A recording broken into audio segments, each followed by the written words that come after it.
Hello and welcome students, Gyanjyoti coaching সেন্টারের পক্ষ থেকে তোমাদের সকলকে আরো একবার স্বাগত। আজকে আমরা আলোচনা করব যে বিষয়টা নিয়ে কারিকুলাম ও সিলেবাসের মধ্যে সম্পর্ক। ঠিক আছে, তোমাদের সিলেবাস কিন্তু আমি আলোচনা করে দিয়েছি। যারা এখনো সিলেবাস রিলেটেড যে ভিডিওটি রয়েছে, যারা এখনো দেখোনি, কাইন্ডলি চ্যানেল ভিজিট করো, চ্যানেল সাবস্ক্রাইব করে রাখো এবং পাশে থাকা বেল আইকন প্রেস করে অল করে রাখবে। তো এই হচ্ছে আজকে আমাদের আলোচনার বিষয়। ক্লাস বা আলোচনার বিষয় শুরু করার আগে এই জায়গাটি কিন্তু তোমাদের জেনে রাখা খুবই প্রয়োজন এবং এই মুহূর্তে আরো বেশি প্রয়োজন, কারণ দেখো নতুন একটা সেমিস্টার শুরু হচ্ছে এবং এই মুহূর্তে তোমরা যারা চাইছো আমাদের সাথে যোগাযোগ করতে, তো সেই ক্ষেত্রে তোমরা বোর্ডের কর্নারে দুটো কন্ট্যাক্ট নাম্বার দেখতে পাচ্ছ। নাম্বার দুটি হলো আমাদের জ্ঞানজ্যোতি কোচিং সেন্টারের অফিসিয়াল হেল্পলাইন নাম্বার। যে কোনো একটি নাম্বারে কল করে তোমরা কিন্তু আমাদের সাথে সরাসরি যোগাযোগ করে নিতে পারো। এক্ষেত্রে একটা ছোট্ট বিষয় মনে রাখবে, সোম থেকে শনিবারের মধ্যে অফিস আওয়ারে কল করবে, রবিবার একটুখানি স্কিপ করে যাবে। এবারে চলে আসি আমরা কোর্স ফি। এই জায়গাটা নিয়ে তোমাদের কিন্তু অনেকের অনেক রকমেরই কনফিউশন রয়েছে। দেখো, একটু ভালো করে দেখলে এখানে কিন্তু পুরো ডিটেলসটা দিয়ে দেওয়া রয়েছে। তোমরা যেই সেমিস্টারেই থাকো না কেন, তোমরা যদি মেজর স্টুডেন্টস হও, সেই ক্ষেত্রে তোমাদের কোর্স ফি ধার্য করা হয়েছে 1199, মাত্র 1199 টাকা। এবং তোমরা যারা মাইনর স্টুডেন্টসরা রয়েছে, সেই ক্ষেত্রে তোমাদের কোর্স ফি ধার্য করা হয়েছে মাত্র 699 টাকা, 699। বোর্ডের কর্নারে দেওয়া দুটি নাম্বারের মধ্যে যে কোনো একটি নাম্বারে কল করে কিন্তু আমাদের সাথে যোগাযোগ করে নিতে পারো, কারণ অ্যাডমিশন প্রসেস শুরু হয়ে গিয়েছে এবং অনলাইন যে ব্যাচেস গুলো থাকে বা অনলাইনে যে ক্লাসেস গুলো আমি নিয়ে থাকি, সেটা কিন্তু 10th জানুয়ারি থেকে স্টার্ট হয়ে যাবে। তোমরা যারা চাইছো আমাদের সাথে যোগাযোগ করতে, যে কোনো একটি নাম্বারে কল করে কিন্তু যোগাযোগ করে নিতে পারো। চলো এইবারে চলে আসি আমরা কাজের কথায়। আচ্ছা, আলোচনার বিষয় হচ্ছে আমাদেরকে আজকে কি কারিকুলাম ও সিলেবাস। এটা নিয়ে কিন্তু অনেকের খুব কনফিউশন হবে। ভাবো যে যেটাই কারিকুলাম, যাহাই কারিকুলাম তাহাই সিলেবাস। মোটেই না, কনসেপ্ট কিন্তু ডিফারেন্ট আছে। ঠিক আছে, দেখো কি বলা হচ্ছে, শিক্ষাক্ষেত্রে কারিকুলাম এবং সিলেবাস। আচ্ছা, সবার প্রথমে এই যে কারিকুলাম সিলেবাস, এগুলো আমাদের মুখে মুখে এত বেশি বলে ফেলি যে এগুলোর যে বাংলা টার্মটা রয়েছে সেইখানে গিয়ে কিন্তু কনফিউশনটা হয়। তাহলে কারিকুলামের বাংলা কি? কারিকুলামের বাংলা হচ্ছে পাঠ্যক্রম এবং সিলেবাসের বাংলা হচ্ছে পাঠ্যসূচি। ঠিক আছে, একটি পাঠ্যক্রম এবং আরেকটি হচ্ছে পাঠ্যসূচি। তো এই দুই শব্দ একসাথে ব্যবহৃত হলেও দেখো, যেটা আমি বললাম, সবাই ভাবে যে যা কারিকুলাম তাহাই সিলেবাস, কিন্তু নয়, দুটো একসাথে ইউজ হয়, কিন্তু এই দুটোর মধ্যে ডিফারেন্সেস কিন্তু আছে। ক্লিয়ার? আচ্ছা দেখো, এরা পরস্পরের সাথে ঘনিষ্ঠভাবে সম্পর্কযুক্ত।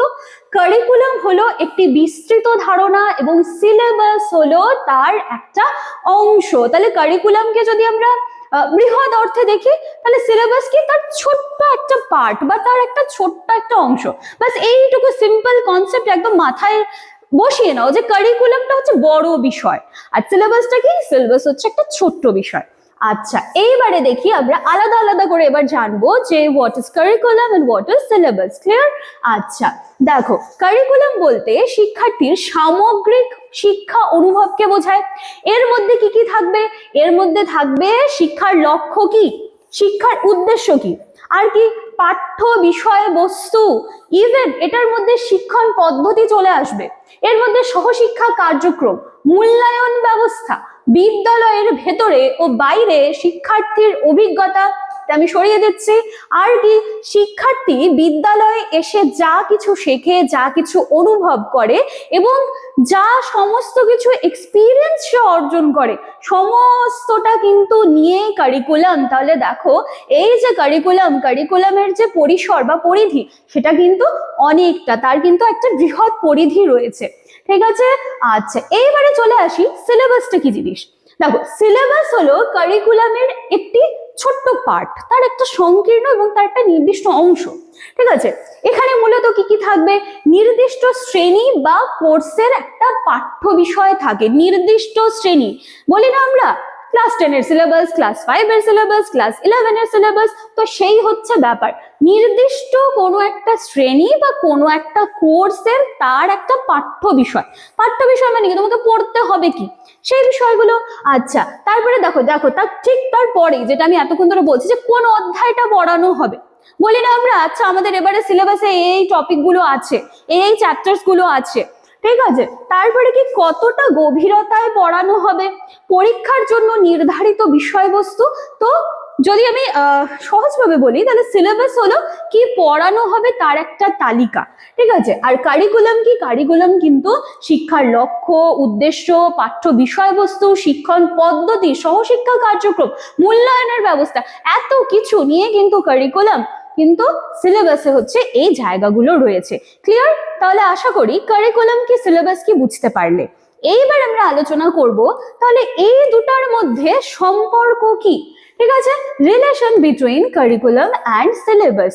দেখো সবার প্রথমে কি আছে, কারিকুলাম বৃহৎ আর সিলেবাস কি? তাহলে তার একটা ছোট্ট একটা পার্ট, তার একটা ক্ষুদ্র একটা সংকীর্ণ একটা অংশ, ঠিক আছে। কারিকুলাম একটি বিস্তৃত কাঠামো যার ভেতরে সিলেবাস থাকে। আচ্ছা, খুব ভালো এই জায়গাটা, কারিকুলাম একটি বিস্তৃত কাঠামো তার মধ্যে সিলেবাস রয়েছে।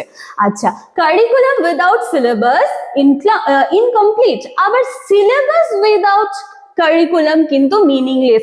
দুটোই কিন্তু একে অপরের পরিপূরক, তবুও দুটোর মধ্যে ডিফারেন্সেস কিন্তু আছে। আচ্ছা, সিলেবাস হলো কারিকুলামের বাস্তব রূপ। এবার কারিকুলামের লক্ষ্য, আদর্শ বাস্তবে কার্যকর হয় সিলেবাসের মাধ্যমে।